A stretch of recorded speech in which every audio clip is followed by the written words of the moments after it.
আগের ভিডিওটাতে তো পাহাড়টা দেখাতে পারিনি, আর এই জন্য এখন দেখাচ্ছি, ঠিক আছে? আর না মানে এপাশেও আছে ওপাশেও আছে, ঠিক আছে? আমি দেখাচ্ছি ভালো করে, আজকে দেখাচ্ছি। মানে এটা কি বলতো, আমাদের বাড়ির সামনে তো একটা ভাটা আছে, এবার তার যত মাটি সব এখানে উঁচু করে দেওয়া আছে আর কি। ওই পাশে টায়ার আছে, ওই দিকেও আছে। এবার কি বলতো, এইটা ওই ভাটাটার এটা মাটি দেখছি, জুম করে দেখাচ্ছি, অনেকটা দূরে তো আর কি। আর আগের দিনের ভিডিওতে তো দেখেইছো এই নদীটা, কারণ এটা আমার বাড়ির সামনেই এই নদীটা রয়েছে। ওই অনেক দূরে একটা ভাটা রয়েছে, দেখছি, জুম করার চেষ্টা করছি। এর বেশি আর জুম হবে না, অনেকটাই জুম হয়েছে, এইটু। এবার ঠিক আছে, পুরো স্পষ্ট বোঝা যাচ্ছে।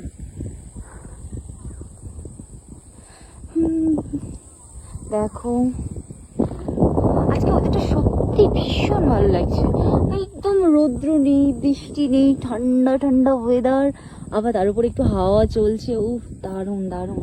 এই সত্যি কথা বলতে আমার না ঘুম পাচ্ছিল, আমাকে বলছে যে চলো একটু নদীধার থেকে ঘুরে আসি। বলছি না, ভালো লাগছে না। বলছে তোমার তো সবসময় ঘুম ঘুম ঘুম ঘুম ছাড়া কোনো কথাই নেই, তাহলে ঘুমিয়ে পড়ো। আর একটু রেডি সেডি হয়ে বেরিয়ে পড়ো। আমার বলছে আমার ভিডিও বানিয়ে দেবো। আর আমি না ভিডিও বানানোর এত আমার লোভ বলতে পারো না, আমি না সবসময় ভিডিওর কথা বললে আমি একদম, হ্যাঁ আমি রেডি, সেই যত বৃষ্টি হোক, ঝড় হোক, বাদলা হোক, যাই যাই হয়ে যাক না কেন।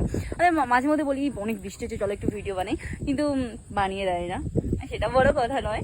কিন্তু আমার একটু বেশি বেশি মানে আমি একটু উৎসাহিত বেশি ভিডিওর দিক থেকে।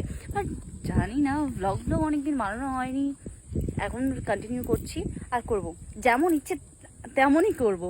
তোমরা কমেন্টস করে বলো, যে বলবে যে ভাল লাগছে না, এটা এরম ভাল লাগছে না, ওরম ভাল লাগছে না। অবশ্যই চেষ্টা করবো যে অন্য কোনো রকম করার। সো আর কি বলবো, বেশি বড়ও করবো না ভিডিওটা, বলবো না তোমাদের আর ভালো লাগবে না, ভাট বগা হয়ে যায় আর কি। তো চলো আরেকবার ভিউটা দেখিয়ে দিই। আমার বাড়ির পাশে নদীটা কেমন কিন্তু অবশ্যই কমেন্টস করে বলবে। দেখা হচ্ছে আবার নেক্সট কোনো ভিডিওতে। Bye bye.